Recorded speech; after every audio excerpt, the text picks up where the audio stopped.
today we have a session for Summer of Law at the University of Kent, devoted on intellectual property. And we are privileged to have with us Professor Alain Pottage from Sciences Po in Paris. My name is Jose Bellido. I am reader in law at the University of Kent. I teach intellectual property and I am interested in history and theory of intellectual property. Alain is also interested in history and theory of intellectual property. He has written extensively on the history of patent law, a history of brands, a history of copyright. He's also interested in real property and the question of law and the Anthropocene. So, as you all know, this is part of a series of conversations that are entitled Summer of Law. Please use the chat and I will be reading your questions to Alain, and we will have a conversation, a 10-minute, 20 minutes conversation after his presentation. So Alain, thank you very much for being with us today. Whenever you want, you can start. I think you've got some slides to share with us. Indeed. Thank you so much, Jose. I think before we did this, we agreed that we would sort of introduce each other, partly because Jose is far, far too modest. And so I need to say something about what those of you who maybe would decide to study IP at Kent can expect. What you can expect is, I think it's fair to say, one of the most creative and original thinkers in IP in the world. Thank you. Jose is somebody who works really extraordinarily imaginatively across various disciplines, with a particular knack for archival work. It's always wonderful, a wonderfully surprising and energizing thing to read Jose's work. So those of you who work with him, who have the opportunity to work with him at Kent, should feel reassured that you are getting the best in terms of IP and the most imaginative IP scholarship. So his work basically focuses on, makes it sound narrow. He addresses whole areas of IP, principally focusing on brands, trademarks, copyright. With you have done some stuff on patents, haven't you? Microfilms and patents, yeah. His forthcoming book, written with Kathy Barry, focuses on childhood and marketing and merchandising strategies around copyright and trademark principally. So Jose is going to be bringing his expertise to bear at the end. I'm going to talk you through IP, intellectual property, using a few images, and then Jose will, and I will have a conversation which Jose will correct the misapprehensions that I'm bound to indulge in. Not really. as we make our way through. So I'm going to share my screen now and then talk you through intellectual property in a very kind of sort of general way. So here we are.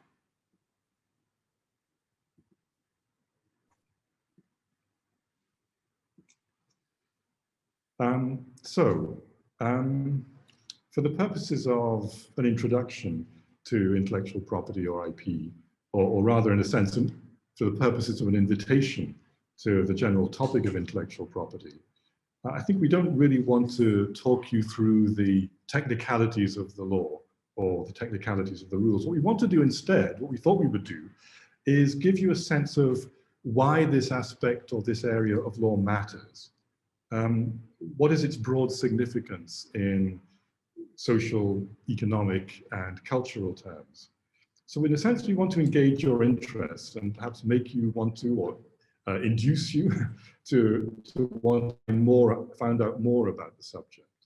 And if there are questions about the technicalities that arise in the course of your reflections on what I'm about to say, then we will be very happy to address them in the course of the chat. So one way of drawing attention to the significance of intellectual property in our everyday lives is to perform a little exercise that it's actually very interesting to perform in relation to pretty much any area of law, and that is to imagine law as a kind of lawscape.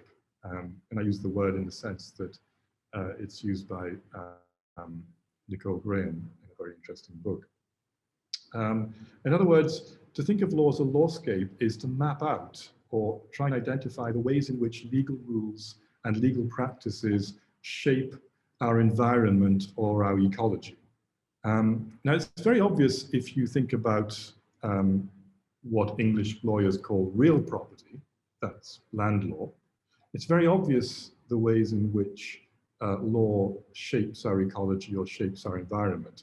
Really here, actually quite literally, because what you're looking at here is a kind of a very often idealized image of the English landscape with hedgerows, which we now know are extremely valuable in terms of biodiversity, hedgerows and dry stone walls and so on, which actually were not born from some romantic kind of farming spirit of the English people, but actually instead, these lines, these markers came about from the 17th century onwards as a direct effect of property law, specifically as a direct effect of the enclosure movement, which began then, which basically took what was common land, that's to say land that was shared and used communally by local people in and around villages and towns and so on. It took that land and partitioned it between different landowners, ostensibly for the purpose of increasing the efficiency of agriculture. And so what we see here, literally materialized in the landscape, is property law. You know, we're, I think, very familiar again, if we think about land and ownership of material goods, we're very familiar with the idea that our movements within urban and rural landscapes are regulated or limited by private property. That there are simply places you cannot go.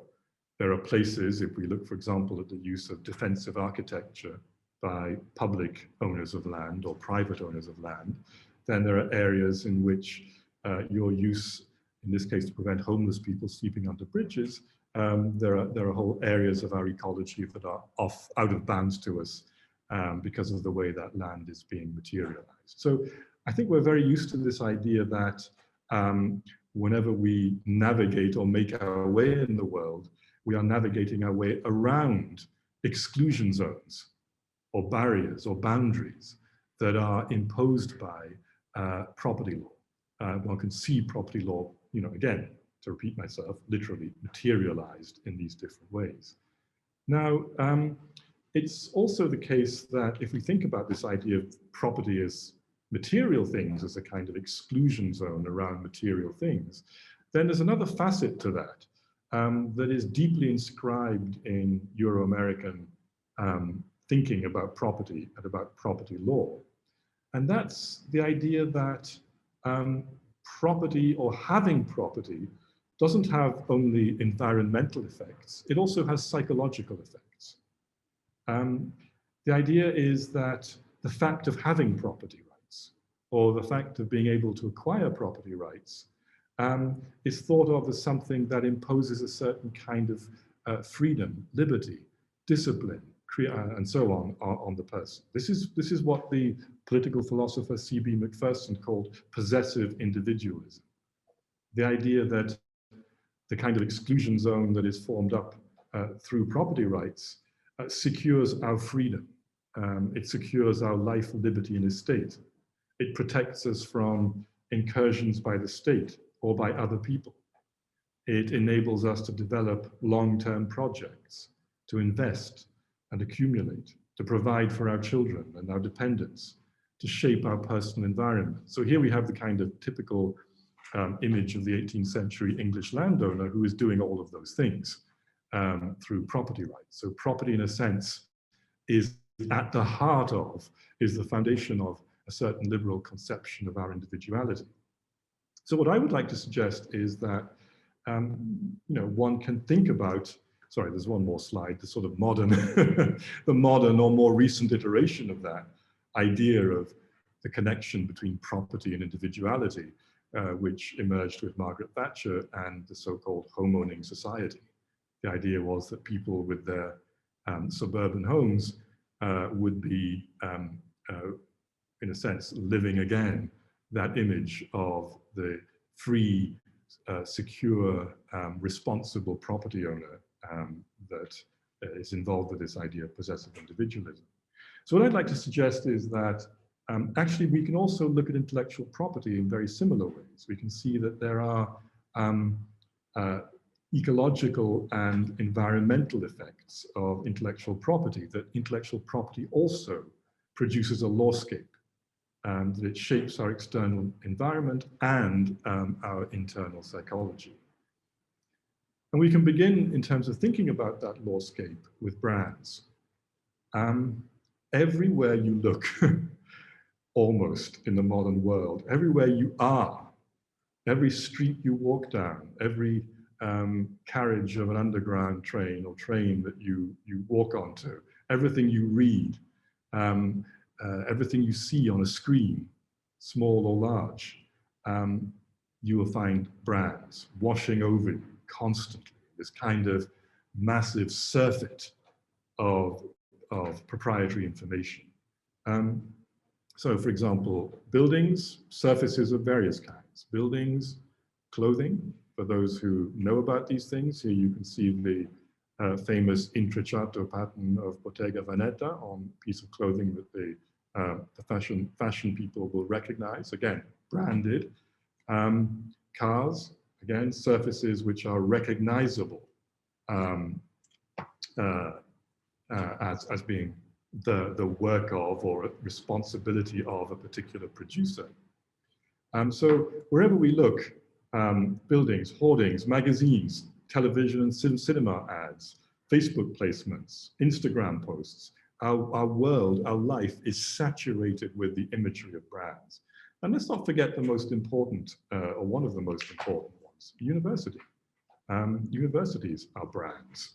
So when you are on the campus, surrounded by the symbols of the university, the logos, the color schemes, the names of buildings, you are inhabiting the brand. When you get a warm glow at seeing the international recognition that is enjoyed by your university, again, you're inhabiting the brand. And when you put the degree down on your CV, the brand is what is adding value to your profile. So in a sense, and it's interesting actually, the Kent, one of the Kent slogans is join our world. And that world is a branded world. It's summed up in, it's communicated in, it's an ethos that is held and projected by the brand. I think it's worth reflecting on just how much of our public life is saturated with this kind of brand communication. Political parties are brands, religions are brands. So a lot of what we spend our time talking about is brands. Now, in terms of psychology, the point is that as we talk about brands, we also use brands as part of what sociologists call self-fashioning. What I mean by that is that we use brands or branded goods to identify, distinguish, and style ourselves. The most obvious example is clothes, where in a sense we make a statement about ourselves by identifying ourselves with the aura or the image of the clothes that we wear. Actually, this book has got nothing to do with brands. The book in question here is actually very interesting. It's a book which is about how clothes historically can quite literally kill you. But that's another question.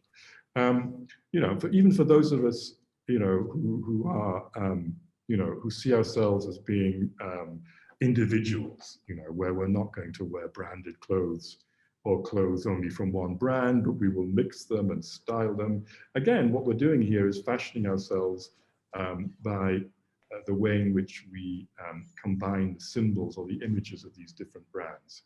Very few of us, I think, any longer wear clothes that have been knitted by our grandparents.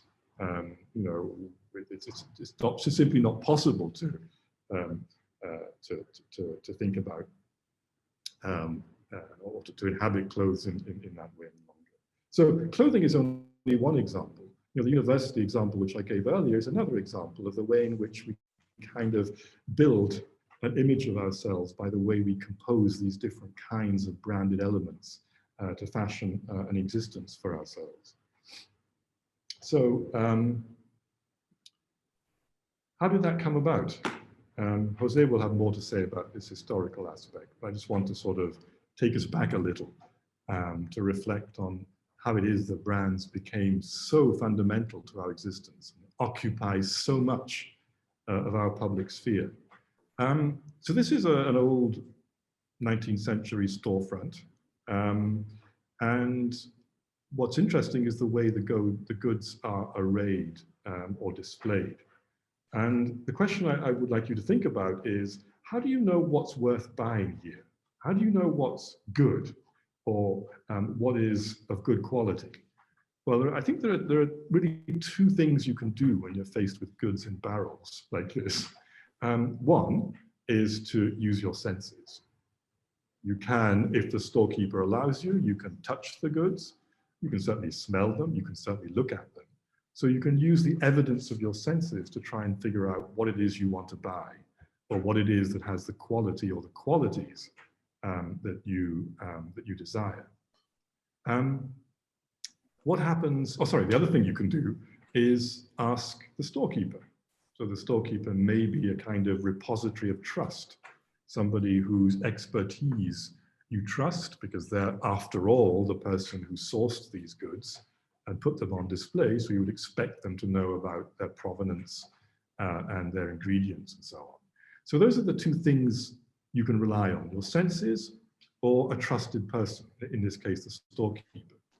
What happens when, as we get towards the end of the 19th century, this extremely simple thing starts to happen?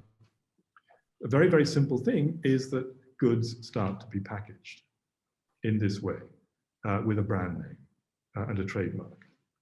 And what that implies is a whole kind of transformation of the infrastructure of the supply of goods, everything from foodstuffs to clothing, where food is now produced, foodstuffs are now produced in large factories at one part of the country and then exported by the new railroads to further parts of the country in this packaging, which is obviously designed to be rigid enough, waterproof enough, et cetera, to withstand the process of transport.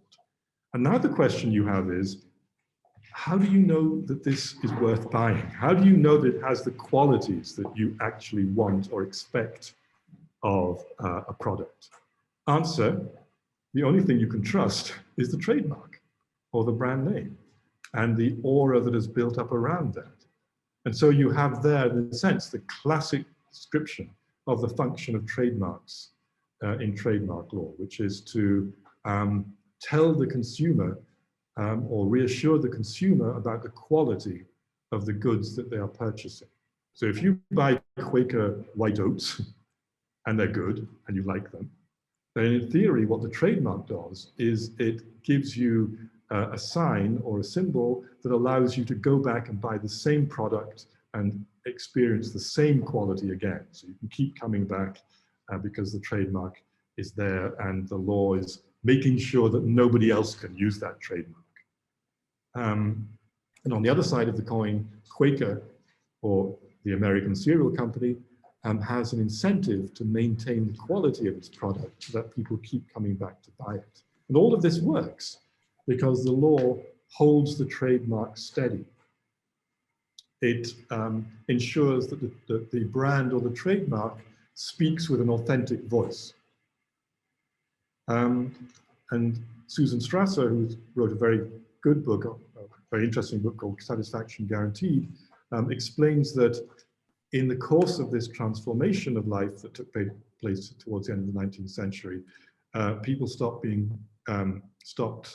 being customers and became consumers, buying these mass-produced goods from huge centralized companies or corporations. So that's in a sense how the shift happens, but I want to come back to the lawscape idea and to the idea of the extent to which our social lives are saturated with brands and trademarks. Maybe Jose and I can talk a little bit about the distinction between brands and trademarks, which I'm using as if they meant the same thing, a little bit later on. But this is just a very interesting empirical observation from the law professors Barton Beebe and Jean Frommer.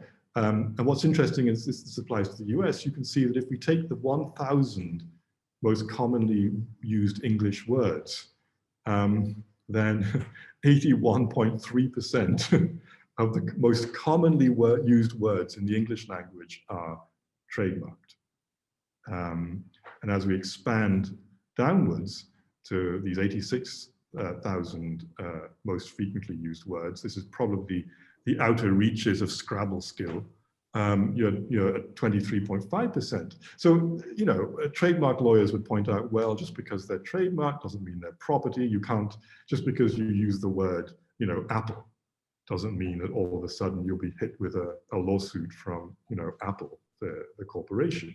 That's not the point. But the point is that it's a kind of interesting way of making the point of the overlap between culture, language, and trademarks, and emphasizing that point about the significance of the lawscape. Now, if we move on to copyright, which is another one of the three kind of major areas of intellectual property, then a similar story about sort of our being surrounded and saturated with sort of the effects of intellectual property law becomes visible. So this is a law book, Gratian's Decretals, or a page from Gratian's Decretals.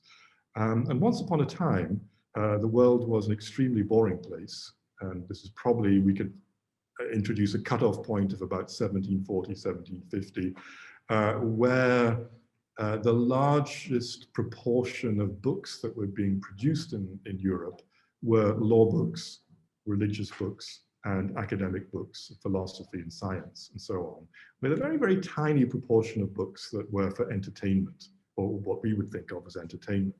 And all of a sudden then, towards the, from the middle of the 18th century onwards, you have the emergence of the novel. And people in the course of the 18th century, at the end of the 18th century, become addicted, truly addicted to reading.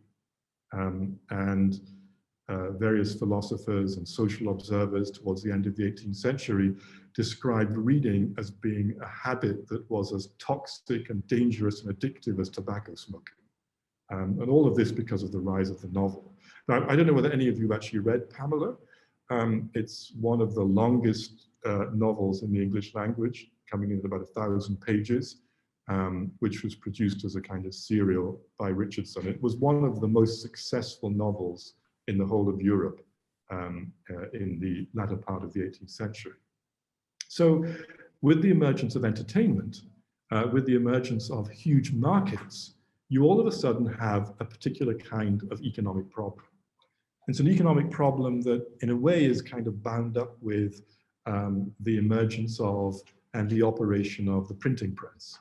So if you're using a printing press, as opposed to doing what people did before, which was to copy out books by hand individually to order, if you're using the printing press, then you're going to produce a run of books, I don't know, 500, 1,000, 2,000 books, without knowing whether you're going to sell them or not, without having a guaranteed market for what you're producing.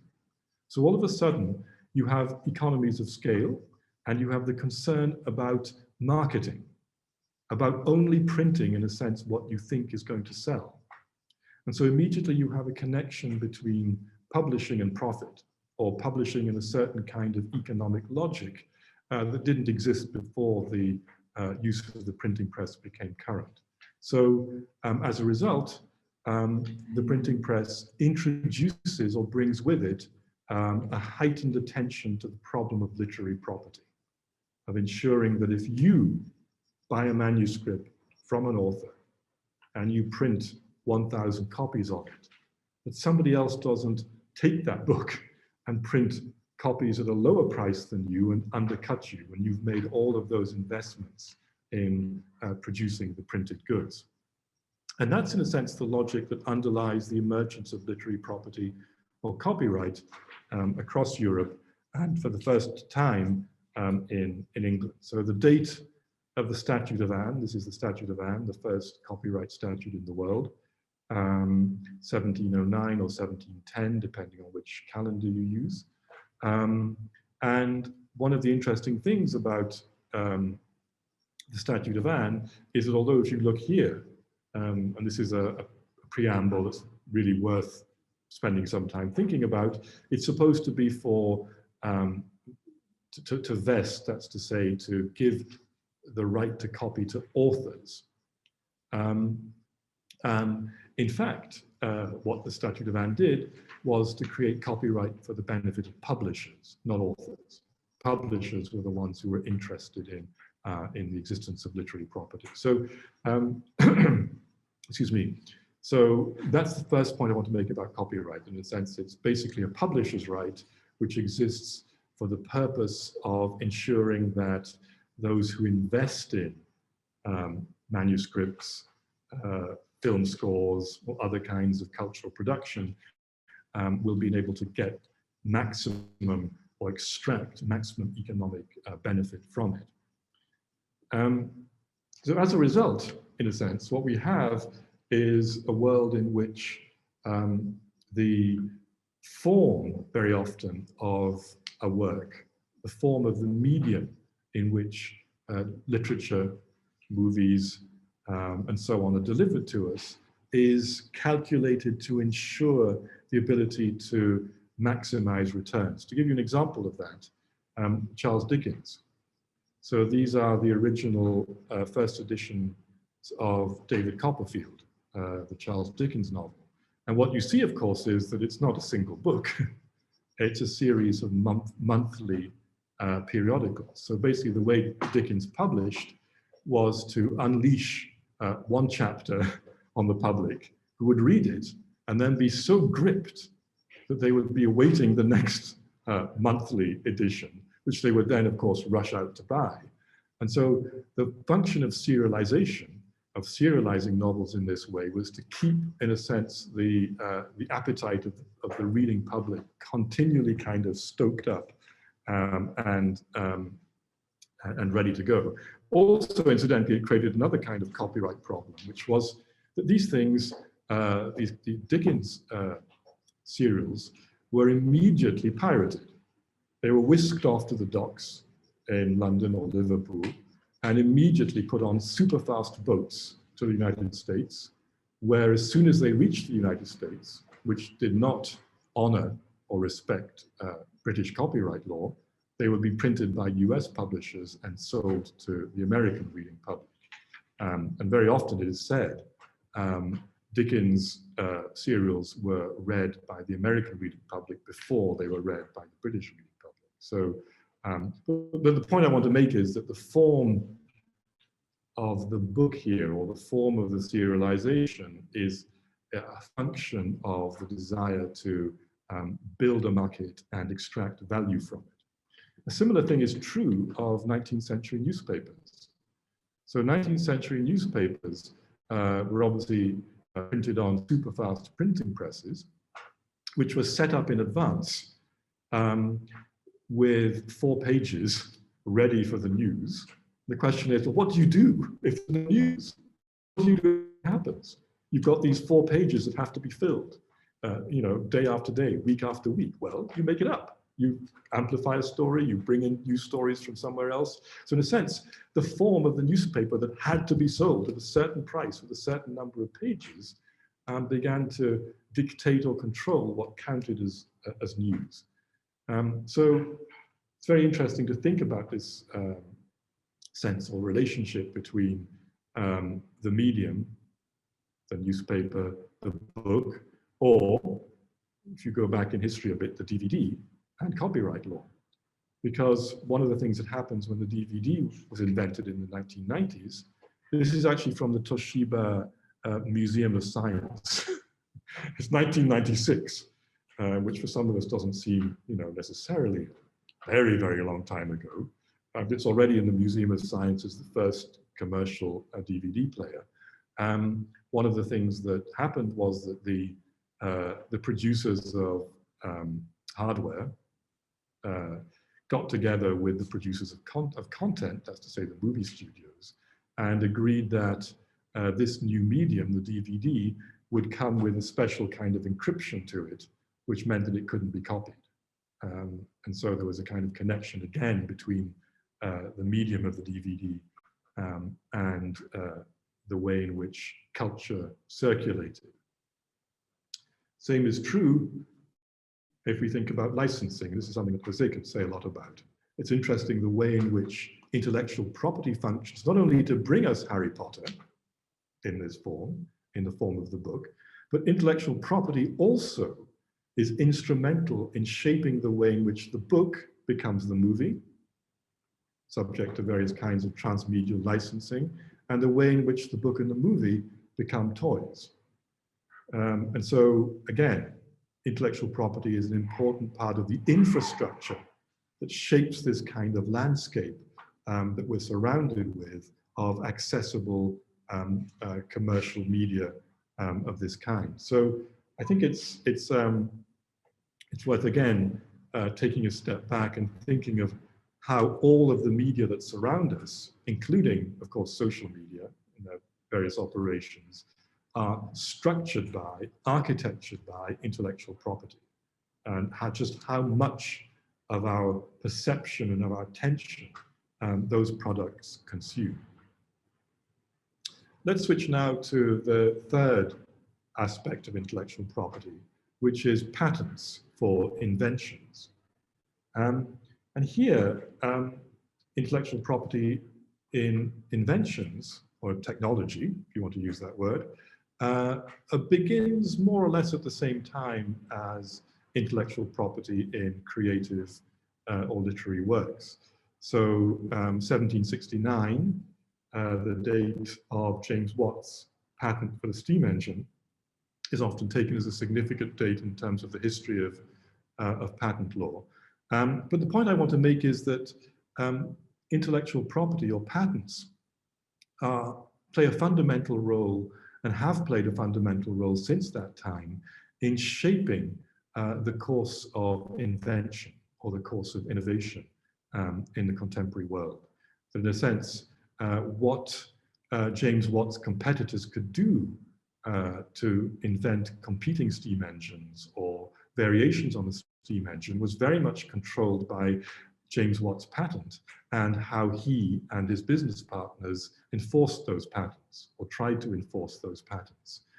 So again, law here, playing a fundamental role in shaping technologies, instruments, and devices that are fundamental to our lives. It shapes not only the timing of when these things emerge, but the particular form they take. Another classic example would be the light bulb, patented by Edison. Though, of course, there are various competitors or competing figures, such as Swan, in the story of the invention of the light bulb. So that's the basic point that I want to make. Let's turn, since we want to leave some time for discussion, to a particular illustration of this, and that's the COVID vaccines that we're all extremely familiar with at this point in our lives. So there are two stories about COVID vaccines. And one story, or one side of the story, is the story that the pharmaceutical corporations would like us to believe. And that is, without patent law, without intellectual property, we would not have vaccines. We would not have them so quickly, and they would not be so good. And the story, that side of the story, is very much based on the principle that is fundamental to intellectual property law, which is the principle of incentives or incentivization. And the idea is that nobody, or very few people, would invest the time and the money it takes to produce a new work of art, a new book, and in this case, a new vaccine, unless they could be sure in advance that what they produced would be protected from copying by intellectual property. And in the case of pharmaceuticals, the argument is that pharmaceutical companies invest billions and billions and billions of dollars in experimenting with different kinds of chemical compounds to try and find cures for different kinds of diseases, and that most of that hundreds and hundreds of billions of dollars that they invest produces nothing. It ends up at a dead end. And so if they get to get a fair return on the billions of dollars they spend on experimentation, when they do actually find a drug that works, they should be able to have the protection of intellectual property for as long as it takes to make a fair return on that particular pharmaceutical. So in a sense, that's the logic that tells one side of the story of COVID vaccines, that we need patents to produce these vaccines of this quality, and we need to ensure that pharmaceutical companies are rewarded for the investments that they've made in pharmaceutical research generally. The other side of that story is to look at the distribution of vaccines. This was a year ago, so it's not quite up to date.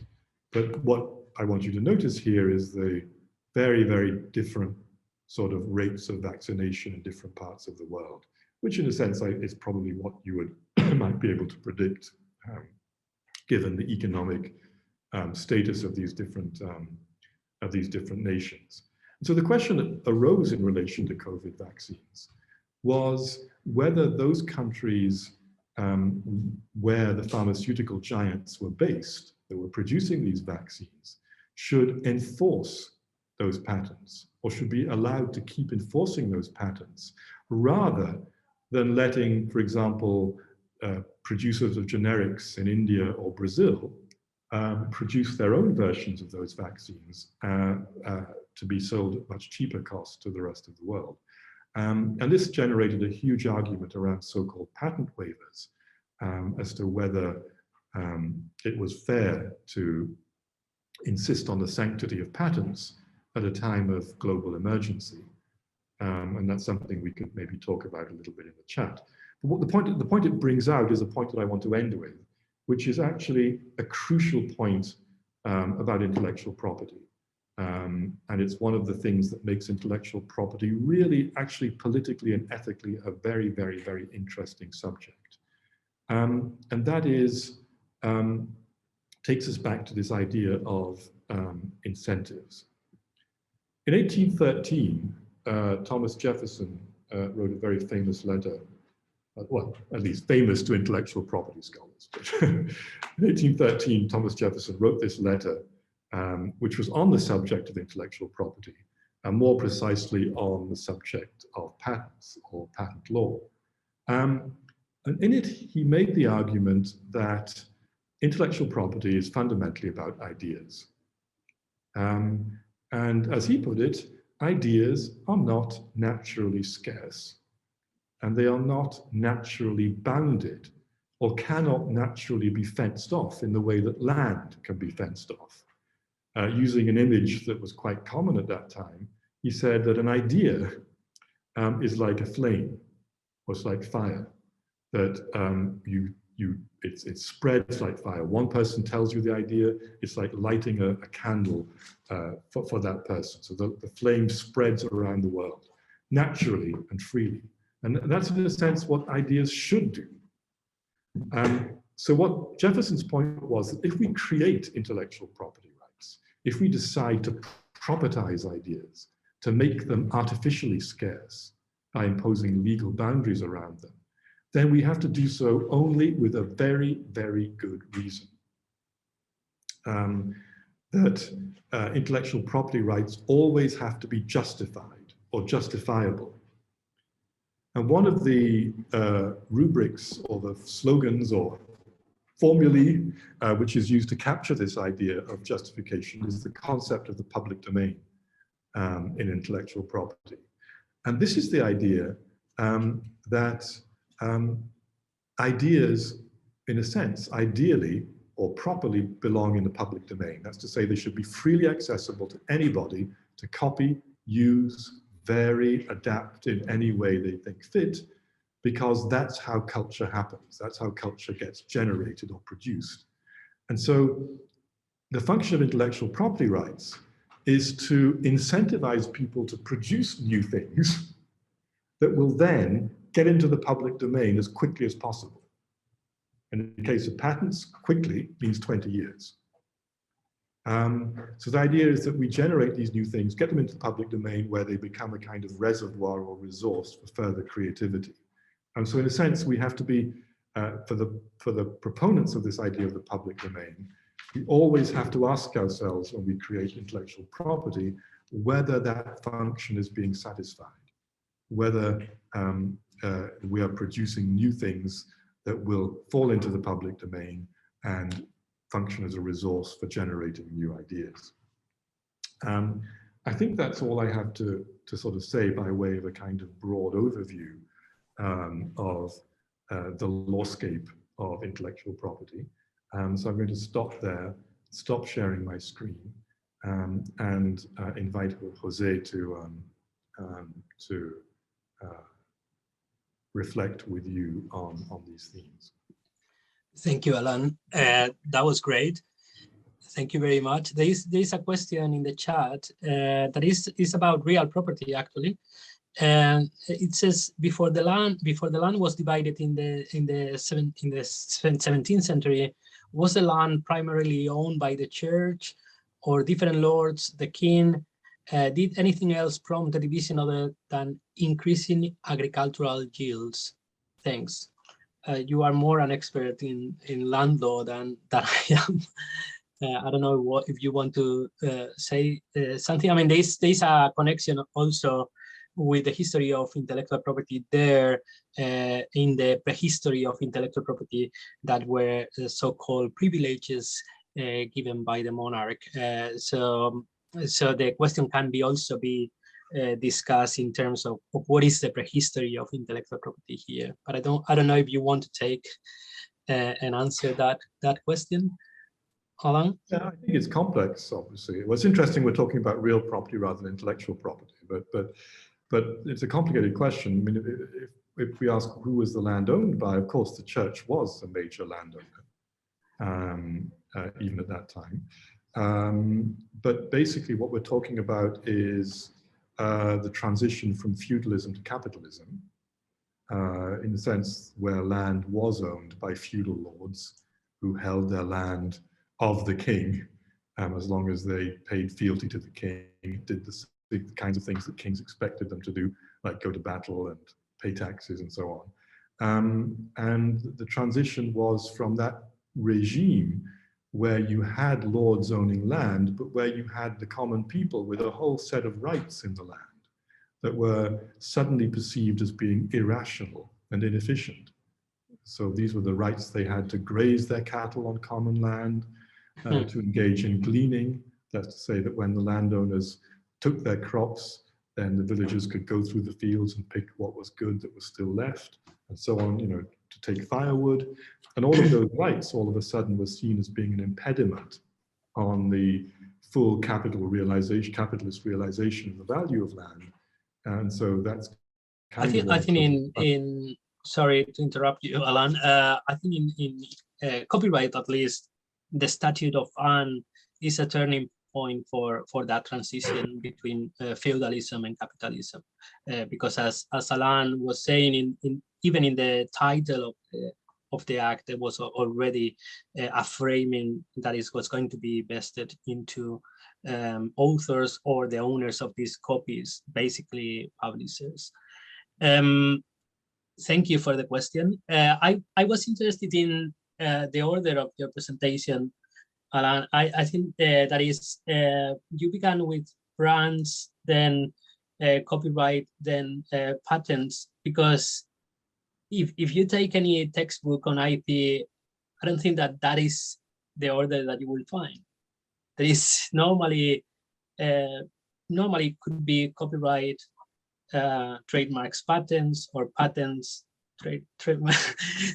So I was interested first in whether that order was just something that is according to your research interest, something according to what you think is the most interesting IP branch today, or it was just a random selection of what you think intellectual property and the way intellectual property shapes our lives. I think for me, it's kind of where some of the most interesting action is in relation to intellectual property right now is in trademarks and brands. In trademarks. It's okay. what looms largest in our lives, I think. And it's also important to recognize that these different rights, trademarks, copyrights, and patents, aren't rigorously separate. I mean, they work together. One has to think of a kind of IP portfolio that a corporation will have. So the BMW car I showed you will have lots of engineering in it, but at the same time, that engineering is packaged up and made visible to us and symbolized to us through the trademark. So I think you're absolutely right. I mean, if you look at sort of take the view of hardcore, old-fashioned intellectual property lawyers, they would probably say that trademarks was a kind of even already a questionable kind of intellectual property, because you're not protecting ideas, you're protecting signs, which are not seen or understood to be works of authorship or creativity. But in a way, trademarks are interesting because they arguably get at fundamental logic of intellectual property generally, which is to take mass-produced goods and make them look distinctive and individual. And as they belong to a corporation, as you know. Sure. There was also something that was going on in your presentation that really captured my attention. That is some sort of distinction between fiction and facts, or fantasy, imagination, and then what could be a factual material. I think it runs in the package that you show about the ingredients of what the package. It also runs in your take on copyright, that you began with novels, and then you also talk about news, and I guess it also runs in patents. So questions that I think intellectual property scholars normally do not address, but they might be interesting to reflect on, are questions such as the emergence of literature, or specific forms of imagination in the 20th century or the 19th century. Is there also something that you consider when you were talking about how it impacts our everyday life psychologically? Is also how we project ourselves and how we make the distinction between fact and fiction? Yeah, I think so. If you look at the example of Charles Dickens and the David Copperfield monthly serial magazines that together kind of make up the book, I think it's one way of kind of getting at this very simple idea, back to the lawscape idea, this very simple idea that when we pick up a book or turn on the TV, or use the various kinds of material forms or implements that we use to experience entertainment, we're using a form that has been quite profoundly shaped by the rules of intellectual property. And I think if I understand your point or your question correctly, then I think, yeah, I mean, there is such a thing as a history of reading. People 200 years ago or 300 years ago didn't read in the way that we read. That ability to read was shaped by, lots of things, stupid things in a sense, seem stupid now, but the availability of light, for example. You need reliable light to be able to read. Religious books, missals back in dawn of printing in the 15th century were printed with extremely large print so that people could read them in the dim light of the church, for example. So in a sense, the capacity to imagine, if you go back to the Harry Potter book, for example, our imagination, our ability to imagination is queued up by the form of the book, by which I mean not only our ability to sort of read text, but also the brand of the book. You know, the images, the authors, the way it's presented, the way it's advertised, and so on, the way it's reviewed in. So yeah, I think there's an intimate connection between intellectual property, the material form of things like books, and our ability to read and imagine.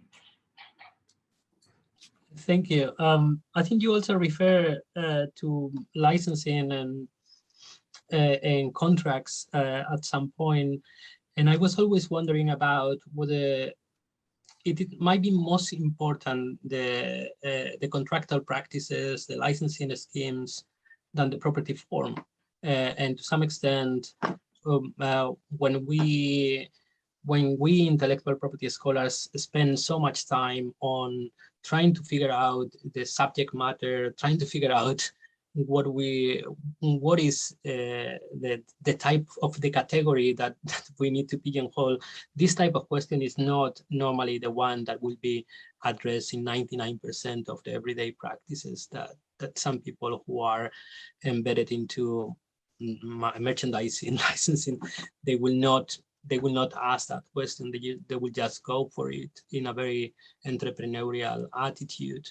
And it will be more interesting to consider the question of intellectual property from this type of practices than from the question of what it is, should it be justified? That is so I think it's, I don't know how you see that point, that perhaps to be able to understand the justification point, we need to try to figure out how it works and how people see it and how people exploit the addiction of other people. Yeah, so it's a kind of, you know, one can think back to the chicken and egg question. You can think back to the middle of the 20th century, or just before the middle of the 20th century, when law scholars in the US began to distinguish between what they called the law in books and the law in action. In a way, you know, the law in books, in the case of copyright, is, you know, a set of rules about what is a work, what is a work, what is an invention, what is a sign, or what qualities does a sign have to be if it is to be protected by trademark law. But there's a whole other dimension, which is the law in action, which is the way people buy and sell trademarks, i.e. license them to others or hire them out to others. The way in which, to go back to my Harry Potter example, licensing translates or transmutes, I'm sure there's a Harry Potter word for it, the book into the film, into the Lego minifigures. And in a way, yes, that's arguably where the real action in IP lies, not in the construction of the categories or the definitions, but in what people start to do with those categories and definitions to move ideas around, if you like, or to move content, whatever you want to call it, around. So yeah. One of the, I think in your previous works, the one on tobacco, I was interested in some of the descriptions that you discuss about the tobacco package being some sort of a billboard to some of the tobacco corporations. But I think that is related to the question of practices. Some of these perceptions of how they try to hook people normally will not be visible, even trying to research about that, because that would be obviously confidential material that is being hidden from the consumer eye. I think the tobacco is interesting because of the whole litigation that basically opened the archives of the marketing and merchandising activities and operations that they were having.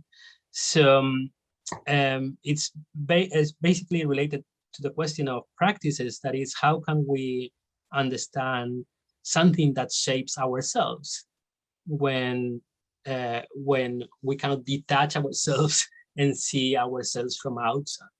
You know what I mean? That is, how can we study something that is so psychologically embedded into who we are, without having the capacity to be someone else, someone external from ourselves?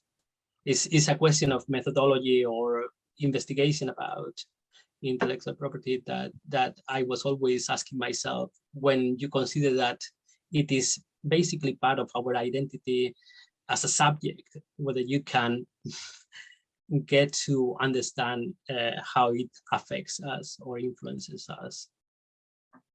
Well, I think in one sense, this is a crude response to your observation, but in a way, we are all victims and creatures of marketing.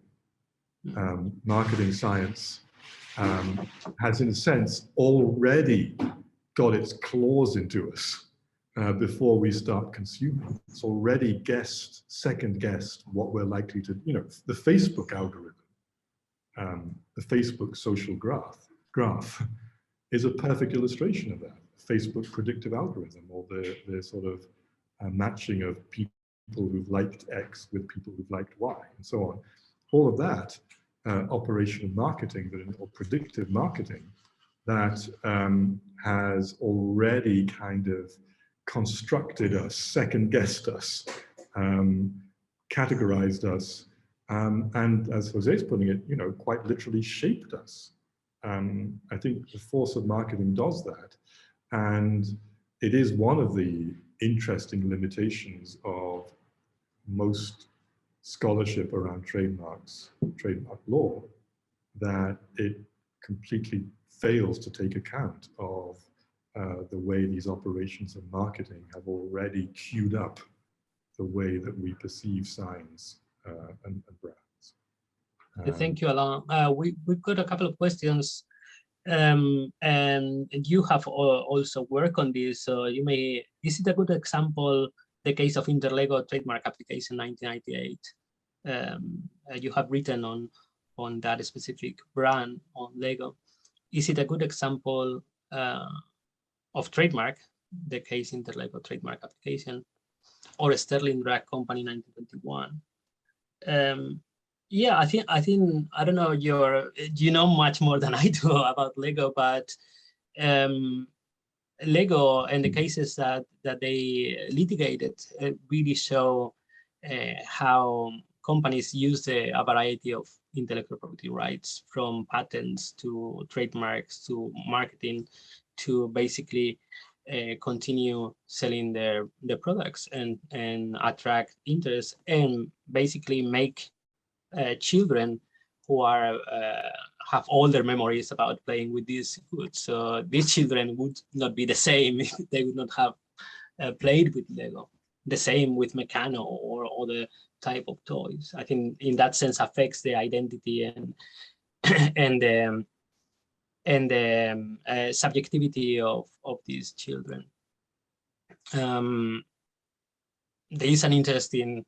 I don't want to take your time, Alain, because you may want to say something about Lego, but there is an interesting reflection in Gramsci's prison diaries about Meccano, in which he was ambivalent about whether it was good or bad to buy a toy to his child, because he didn't know whether it was a toy that was already constrained about the imagination of the child, constraining the playful capacities of the child, or it was actually expanding his skills and playful capacity. That in some sense, many of the toys, such as Lego, will have the very same problem. I don't know, you want to say something about Lego? Yeah, so I think we're kind of getting a bit close to running out of time, but I think Lego I'm not sure I'd focus on a particular case, but I think Lego is an excellent example of not only trademarks, but the operation of intellectual property as a whole. Since the 1950s and 1960s. Because the problem Lego had was that they patented their Lego bricks in 1958. And then, the life of a patent in those days was 17 years. You start in the 70s to get a situation where the bricks fall out of patent and become copyable by their competitors. And they found various ways of extending and so on a little bit. But the thing that Lego was really worried about was not people copying the general shape of the brick. They really didn't want people to create interchangeable bricks, i.e. bricks that kids could buy from Tyco and put them into the general big bucket of bricks with the Lego stuff and just mingle them all up.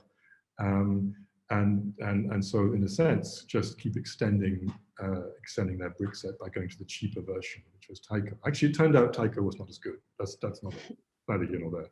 And so Lego, basically at that point, they turned to trademark, they turned to copyright, they tried to use these other forms of IP to try and extend their monopoly. I guess it's also an example of serialization. Lego is a toy that you buy more and more pieces, the same as you buy a novel, as you were explaining in your chat. It's not a one-off purchase. The idea is that once the kid is hooked on Lego, they'll keep coming back to buy more and more bricks. And Lego wanted those bricks to be Lego bricks, not the competitors' bricks. There is a last question, and with that we will conclude. That is, do personal brands factor into intellectual property? Personal brands, I think they do, obviously. My impression is that after the internet, after the advent of internet, that again for some of us is a recent phenomenon, for some of you is just something that you have been brought up with. The creation of profiles, the creation of an identity in social media is very much connected to a history of branding and history of trademarks.